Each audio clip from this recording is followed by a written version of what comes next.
আসসালামু আলাইকুম। আশা করি সবাই ভালো আছেন। আমি আজকে যে বিষয়টা নিয়ে কথা বলতে চাই সেটি হচ্ছে শিক্ষণ পদ্ধতি, টিচিং মেথড বা অন্য কথায় যদি বলি যে শিক্ষকরা শিক্ষার্থীকে আ ক্লাসরুমে কিভাবে শেখান তার যে পদ্ধতি সেটি নিয়ে। এ বিষয়ে কথা বলার আগে আমি একটি ভিন্ন বিষয়ে কথা বলতে চাই, অর্থাৎ বিরিয়ানি নিয়ে। বিরিয়ানি আমার খুব পছন্দ। কিন্তু বিরিয়ানি শব্দটা যখন আমি বলেছি তখন আপনারা ভাবছেন হয়তো যে কোন বিরিয়ানির কথা বলছি। কারণ আমরা সবাই খুব ভালো করে জানি যে বিরিয়ানি এক ধরনের বিরিয়ানি হয় না। আমরা জানি যে কাচ্চি বিরিয়ানি হয়, হায়দ্রাবাদি বিরিয়ানি হয়। এছাড়াও অনেক রকম বিরিয়ানি হয় যেগুলো আপনারা নিজেরাও তৈরি করছেন প্রতিনিয়ত। কিন্তু কেন আমি বিরিয়ানি নিয়ে কথা বলতে চাচ্ছি সে বিষয়টি হলো যে বিরিয়ানির রান্নার পদ্ধতি বিভিন্ন রকম হওয়ার কারণে বিরিয়ানির স্বাদ ভিন্ন রকম হয়। বিভিন্ন রকম স্বাদের বিরিয়ানি পাওয়া যায়।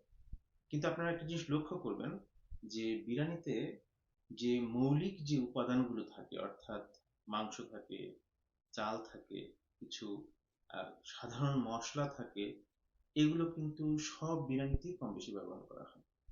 কিন্তু বিরিয়ানির রন্ধন পদ্ধতির একটু ভিন্নতার কারণে এবং উপকরণগুলোর সামান্য পরিবর্তনের কারণে বা একটু সংযোজন বা বিয়োজন করার কারণে বিরিয়ানির ধরন বা স্বাদ একেবারেই ভিন্ন হয়ে যায়। আমি বিরিয়ানির কথা বললাম এই জন্য যে আমরা মূলত শিক্ষা বা এডুকেশন যে প্রোভাইড করছি আমাদের সন্তানদেরকে বা তাদের জন্য আয়োজন করছি, এর মূল উদ্দেশ্য মূলত হচ্ছে তাদেরকে মানুষ করা, ভালো মানুষ হিসেবে তাদেরকে তৈরি করা। কিন্তু ভালো মানুষ হিসেবে তৈরি হওয়ার পেছনে আরো কিছু গৌণ উদ্দেশ্য থাকে আমাদের। যেমন আমরা চাই যে সে একটি ভালো পেশায় নিয়োজিত হোক। সে যখন পেশায় নিয়োজিত হবে সে তখন পেশাগত জীবনে যে প্রবলেম গুলো সে পাবে সেগুলো সে সমাধান করতে পারবে। সে একটি সমাজে বেড়ে উঠবে, সেই সমাজে যে ধরনের ইস্যুস গুলো থাকবে সেগুলো সে হ্যান্ডেল করতে পারবে। তার পরিবার আছে, তার পরিবার নতুন করে পরিবার হবে, সেই পরিবারে কিভাবে সে নিজেকে খাপ খাওয়াতে পারবে এবং পরিবারের ইস্যুস গুলো সে কিভাবে অ্যাড্রেস করতে পারবে, এই বিষয়গুলো সে শিখবে। তো শিক্ষা মানে এমনটা না যে সে একটা সার্টিফিকেট নেবে, অবশ্যই সে একটা সার্টিফিকেট নেবে, সে ভালো রেজাল্ট করবে, এগুলো খুবই গুরুত্বপূর্ণ। কিন্তু যদি শিক্ষার উদ্দেশ্য শুধু ওইখানেই থেমে যায়, অর্থাৎ সে একটি ভালো রেজাল্ট করবে, তার শিক্ষা শেষ, আসল ব্যাপারটা সেরকম নয়। এবং আমরাও প্রত্যাশা করি না যে শিক্ষার্থী শুধু ভালো রেজাল্ট করেই তার শিক্ষা জীবনের পরিসমাপ্তি ঘটাবে, অর্থাৎ তার এই শিক্ষা তার জীবনে কোনো কাজে দিবে না।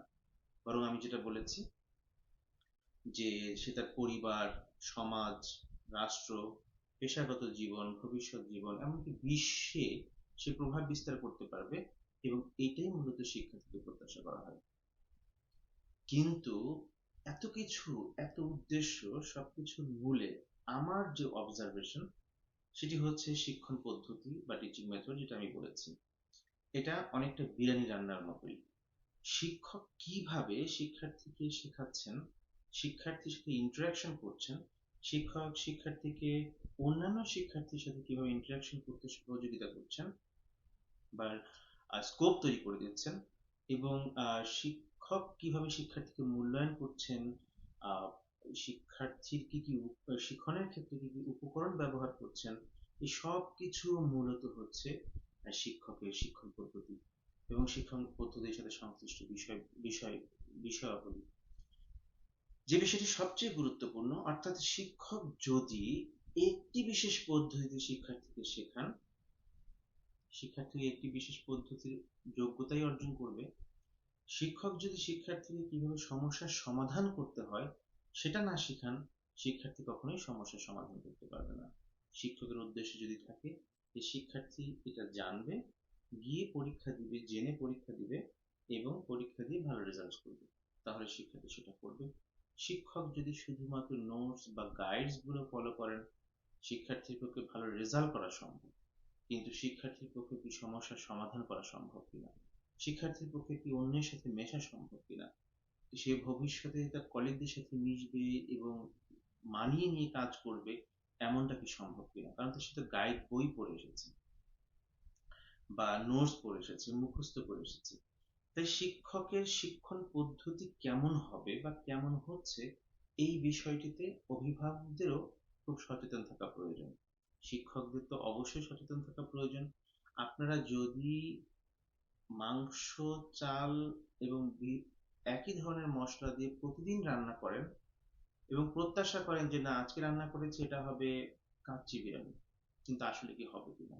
কারণ পদ্ধতিতে আপনার আগেরটাই জাস্ট মিক্স করে আপনি রান্না করে ফেলেছেন। আপনি যদি ভাবেন যে না আজকে একইভাবে রান্না করছি কিন্তু এটার নাম হবে হায়দ্রাবাদি বিরিয়ানি, আসলে সেটা হবে না। আপনাকে প্রতিদিন ভাবতে হবে যে আমি এই বিষয়বস্তু শিক্ষার্থীকে শেখাচ্ছি, সেই বিষয়বস্তু শিখে শিক্ষার্থী আসলে কি অর্জন করবে, কি অর্জন করবে তার উপর নির্ভর করে শিক্ষককে শিক্ষণ পদ্ধতি তৈরি করতে হবে বা ঠিক করতে হবে। এই বিষয়টিতে সচেতনতা খুবই গুরুত্বপূর্ণ এবং শিক্ষককে প্রতিদিন প্রতিনিয়ত প্রতিটি বিষয়বস্তু নিয়ে অনেকবার ভাবতে হয় যে উনি কিভাবে এই বিষয়বস্তুটা শিক্ষার্থীকে শেখাবেন। একটা উদাহরণ দিতে পারি, যেমন ধরেন আমরা অনেকেই রচনা শিখেছি, এসে রাইটিং শিখেছি।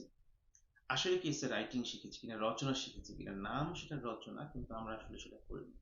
আমরা সেই একই পদ্ধতিতে শিখেছি, অর্থাৎ যে পদ্ধতিতে অন্যান্য বিষয়বস্তু আমরা শিখেছি একই পদ্ধতিতে আমরা রচনাও শিখেছি। কিন্তু রচনার উদ্দেশ্য হচ্ছে একজন শিক্ষার্থী কোনো একটি বিষয়ে কিছু লিখতে পারে। কিন্তু আমাদেরকে শেখানো হয়েছে রচনাটা গাইড বইতে বা গ্রামার বইতে ছিল, আমরা সেটা পড়েছি, চেষ্টা করেছি মুখস্থ করার জন্য, মুখস্থ করেছি, পরীক্ষার হলে নম্বর অনুযায়ী সমান সংখ্যক পৃষ্ঠায় লিখে আসার চেষ্টা করেছি, অনেকেই অনেক ভালো রেজাল্ট করেছি। আমি এটাকে ভালো বা মন্দ হিসেবে দেখছি না, কিন্তু আসলে এখানে ভালোর যে দিকটা সেটা কি, উদ্দেশ্যটা ছিল রচনা করতে পারা। শিক্ষার্থীরা কি রচনা করতে শিখেছে কিনা, শিক্ষার্থীরা শিখেছে কিভাবে মুখস্থ করতে হয় এবং সেটা মনে ধরে রেখে পরীক্ষা হল পর্যন্ত গিয়ে পরীক্ষা শেষ হওয়ার আগ পর্যন্ত মনে রেখে সেটা লিখে এসে ভালো রেজাল্ট করা। এটাই ছিল আমাদের রচনার উদ্দেশ্য। কিন্তু একটা রচনা শিক্ষার্থীদেরকে কেন সেকেন্ডারি লেভেল থেকে শেখানো হয় যেন সে ভবিষ্যতে যখন সে টারশিয়ারি লেভেলে যাবে তখন সে যেন লিখতে পারে, নিজে যে বিষয়টা বোঝে সেটাকে অ্যানালিসিস করে ভালো মন্দ দিকগুলো বৈশিষ্ট্যগুলো সে লিখতে পারে। একইভাবে সে যখন তার পেশা জীবনে যাবে তখন সে যখন বিভিন্ন সমস্যার সম্মুখীন হবে তখন সেই সমস্যাগুলো সমাধান করতে পারবে অ্যানালিসিস করে। কিন্তু উদ্দেশ্য ছিল যেখানে রচনা করা, সেখানে আমাদেরকে শেখানো হয়েছে কিভাবে মুখস্থ করে সেটা লিখে আসতে হয়। তাহলে পদ্ধতিটা ভিন্ন। তাহলে শিক্ষককে যদি শিক্ষার্থীকে শেখাতে হয় রচনা করতে শিখবে সে, তাহলে তাকে ভিন্ন পদ্ধতি অনুসরণ করতে হবে। এভাবে যত বিষয়বস্তু আছে সবগুলো বিষয়বস্তুর জন্য ভিন্ন ভিন্ন উদ্দেশ্য থাকে এবং সেই উদ্দেশ্যগুলোকে মাথায় রেখে শিক্ষককে শিক্ষণ পদ্ধতি ঠিক করতে হয় এবং সেই সেই পদ্ধতি অনুযায়ী অনেক ক্ষেত্রে কিছু উপকরণের প্রয়োজন হয়, সেগুলো আয়োজন করতে হয় এবং শিক্ষককে সেটা ফ্যাসিলিটেট করতে হয় ক্লাসরুমে। এবং শিক্ষার্থী অর্জন করেছে কিনা সেই পদ্ধতি এবং উদ্দেশ্য অনুযায়ী শিক্ষককে আবার যাচাই করে দেখতে হয় শিক্ষার্থী অর্জন করেছে কিনা। আর যদি অর্জন না করে থাকে তাহলে কেন অর্জন করেনি সেটি বিষয়ে আরো বেশি ইনভেস্টিগেট করে শিক্ষককে আরো নতুন পদ্ধতি বা ভিন্ন পদ্ধতি অনুসরণ করে শিক্ষার্থীর শিক্ষণ সম্পাদন করতে হবে। তো এই বিষয়টি আমি কেন উল্লেখ করেছি, কারণ আমরা আজকে যে পদ্ধতিতে শিক্ষার্থীকে শেখাচ্ছি সেই পদ্ধতিতে শিক্ষার্থী ভবিষ্যৎ নাগরিক হিসাবে, ভবিষ্যৎ কর্মী হিসাবে, ভবিষ্যৎ মানুষ হিসাবে সে তৈরি হচ্ছে। আজকের পদ্ধতিতে যদি কোনো ভুল থেকে থাকে অথবা পদ্ধতি যদি বিষয়বস্তুর উদ্দেশ্য অনুযায়ী না হয়, তাহলে আমরা জানবো যে আমরা হয়তো কিছু অর্জন করছি কিন্তু সেটা উদ্দেশ্য অনুযায়ী অর্জিত হচ্ছে না। আর যদি উদ্দেশ্য অনুযায়ী অর্জিত না হয় তাহলে আমরা যেটা পাচ্ছি সেটা আসলে প্রত্যাশিত না।